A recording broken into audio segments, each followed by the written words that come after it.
So, good evening to all the students, all the NEET and JEE aspirants. मैं दो topics पे आज आपके साथ बात करने के लिए आया हूँ। एक टॉपिक मेडिकल एस्पायरेंट्स के लिए है और दूसरा टॉपिक इंजीनियरिंग एस्पायरेंट्स के लिए। जैसा कि आपको सबको पता है कि नीट 2024 का काउंसलिंग प्रोसेस ऑलमोस्ट ओवर हो चुका है, बट इस लास्ट स्टेप में जो स्ट्रे राउंड हुआ था इसमें एक छोटा सा कन्फ्यूजन आ चुका है कि काफ़ी सारे बच्चों ने नीट की जो काउंसलिंग थी नीट 2024 की, उसमें स्ट्रे राउंड में पार्टिसिपेट किया था और उसमें स्ट्रे राउंड में कुछ बच्चों को तो एमबीबीएस के अंदर सीट मिल गया और कुछ बच्चों को बीडीएस के अंदर सीट मिला।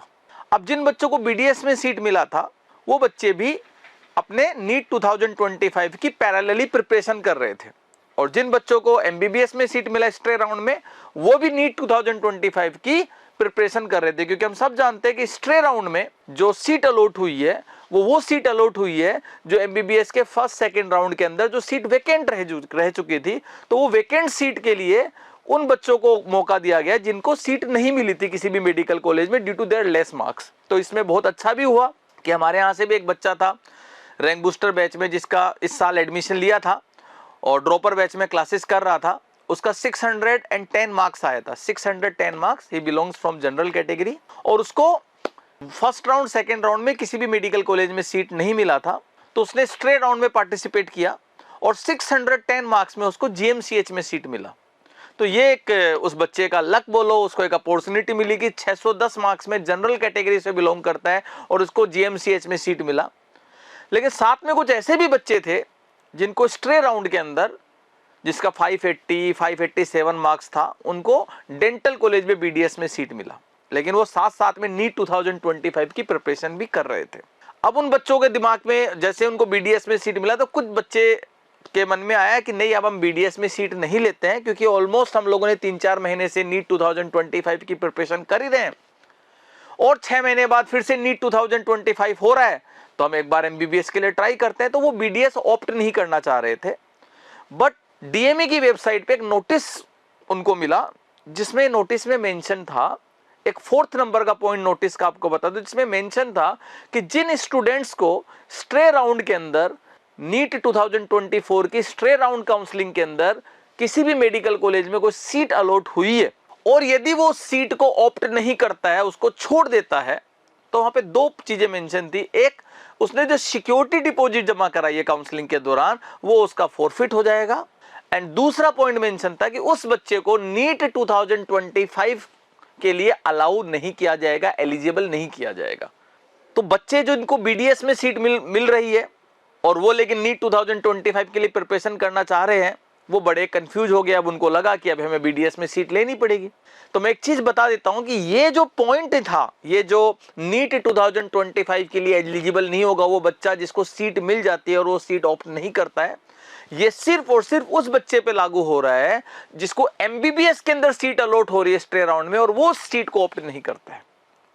जिसको बीडीएस में सीट अलॉट हुई है स्ट्रे राउंड के अंदर, यदि वो सीट को ऑप्ट नहीं करता है, यदि वो वहां एडमिशन नहीं लेता है बीडीएस के अंदर, तो उसको उस पॉइंट से वो पॉइंट नंबर 4 जो है उस पे एप्लीकेबल नहीं है। वो बीडीएस की सीट छोड़ के भी नीट 2025 की प्रिपरेशन करता है तो वो नीट 2025 के लिए एलिजिबल है। सो इस नोटिस में सबसे कंफ्यूजिंग पॉइंट ये था, उसमें मेंशन नहीं था कि ये कंडीशन नंबर 4, पॉइंट नंबर 4 किस बच्चे पे एप्लीकेबल और किस पे नहीं है। But now I am going to clear you कि ये पॉइंट नंबर 4 सिर्फ उसी बच्चे पे एप्लीकेबल है जिसको स्ट्रे राउंड के अंदर एमबीबीएस में सीट मिलती है और वो एमबीबीएस की सीट नहीं लेता है। जिसको बीडीएस में सीट मिली है उस पे ये कंडीशन नंबर 4 एप्लीकेबल नहीं है। वो बच्चा बीडीएस में जिसको सीट मिली है वो सीट को छोड़ के भी वो नीट 2025 की प्रिपरेशन कर सकता है। तो ये हो गया नीट वालों के लिए लेटेस्ट अपडेट। अब आ जाते हैं जेई वालों के लिए। तो जेई वालों के लिए भी कल एक सर्कुलर जारी हुआ जेई एडवांस का, जिसमें कंफ्यूजन, उसमें भी एक कंफ्यूजन क्रिएट किया जा चुका है, क्योंकि काफी सारे न्यूज पेपर्स ने उसमें एक कंफ्यूजिंग पॉइंट डाला है। तो मैं क्लियर करता हूं। सबसे पहला जो जेई एडवांस का जो अपडेट आया है वो अपडेट ये आया है कि पहले तक जेई एडवांस जो था, जेई मेन और जेई एडवांस 2 एग्जाम होता है, जिसमें जेई मेन एग्जाम होता है जिससे बच्चा एनआईटी में सीट मिलता है और जेई एडवांस का जो एग्जाम होता है उससे आईआईटी में सीट मिलता है। बट सबसे पहले जेई मेन का एग्जाम देना पड़ता है, उसमें बच्चा यदि क्वालिफाई होता है तब वो जेई एडवांस अपीयर होता है। तो पहले तक क्या होता था कि जेई मेन के लिए बच्चों को 3 अटेम्प्ट मिलते थे, एक क्लास 12 के साथ, एक क्लास 12 के जस्ट बाद और एक क्लास उसके नेक्स्ट टू नेक्स्ट ईयर। मान लो किसी बच्चे ने क्लास 12 मान लो 2023 में अपीयर हुआ है, तो जेई मेन 2023 में दे सकता था, 24 में भी दे सकता था और 25 में भी दे सकता था, बट 26 में नहीं दे सकता था। मतलब कंज्यूकेटिव 3 ईयर, एक क्लास 12 के साथ एंड 2 ईयर क्लास 12 के बाद जेई मेन दे सकता था। एंड जेई एडवांस जो है वो उसको सिर्फ 2 ही अटेम्प्ट मिलते थे, एक क्लास 12 के साथ और एक जस्ट आफ्टर क्लास 12। मान लो एक बच्चे ने क्लास 12 2023 में दिया है तो वो जेई एडवांस 2023 में दे सकता है क्लास 12 के साथ एंड 2024 में दे सकता है।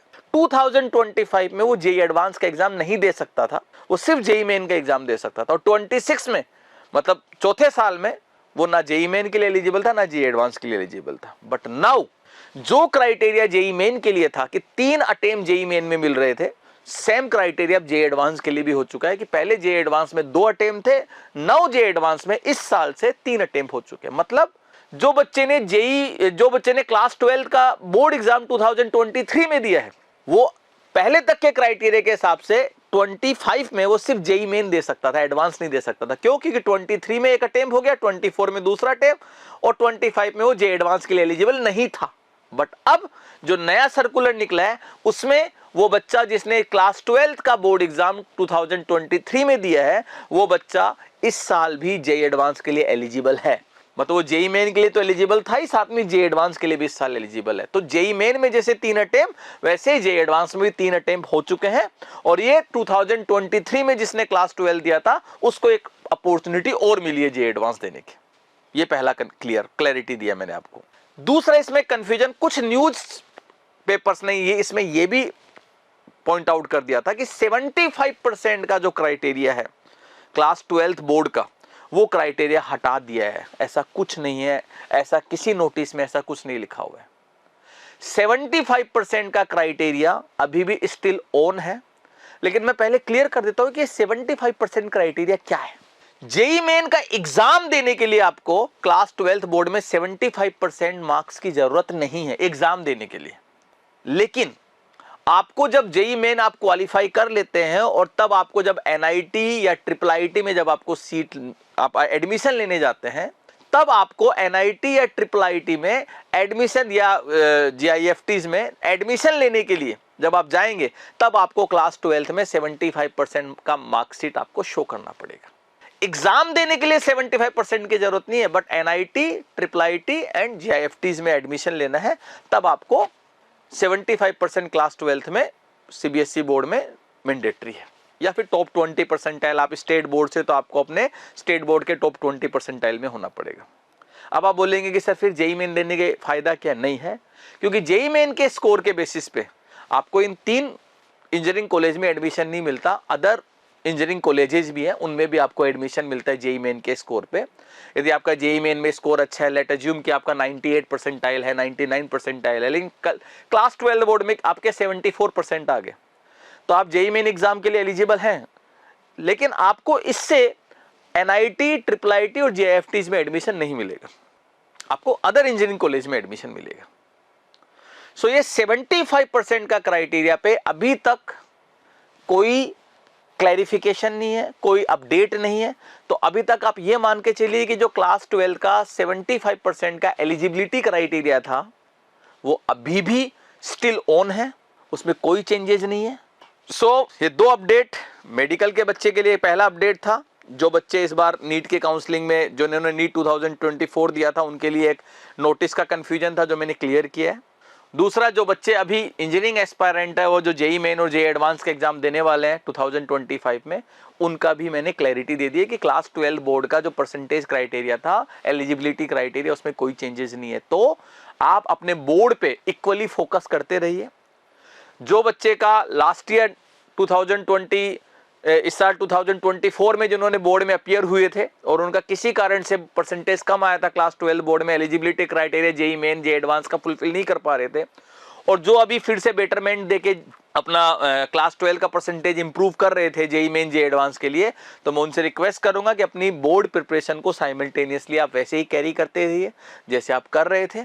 तो आपको अभी इसमें अपनी प्रिपरेशन में, बोर्ड प्रिपरेशन में कोई बदलाव नहीं लाना है। You focus on your board exam also, you focus along with JEE Main JEE advance preparation, आपको बोर्ड पे भी फोकस करना है। क्योंकि if you will not get 75% in class 12 board, then you will be not eligible to get admission in NIT, IIT, IIIT, etc. So my best wishes to all the students who are appearing in NEET 2025 and JEE Main and JEE Advanced 2025. And I believe कि students of Northeast will bring fabulous result and will make Northeast proud. So congratulations and best wishes to all the students of Northeast of India who are going to appear in NEET 2025 and JEE 2025. So all the best and get a good rank and get a good medical engineering college. Thank you.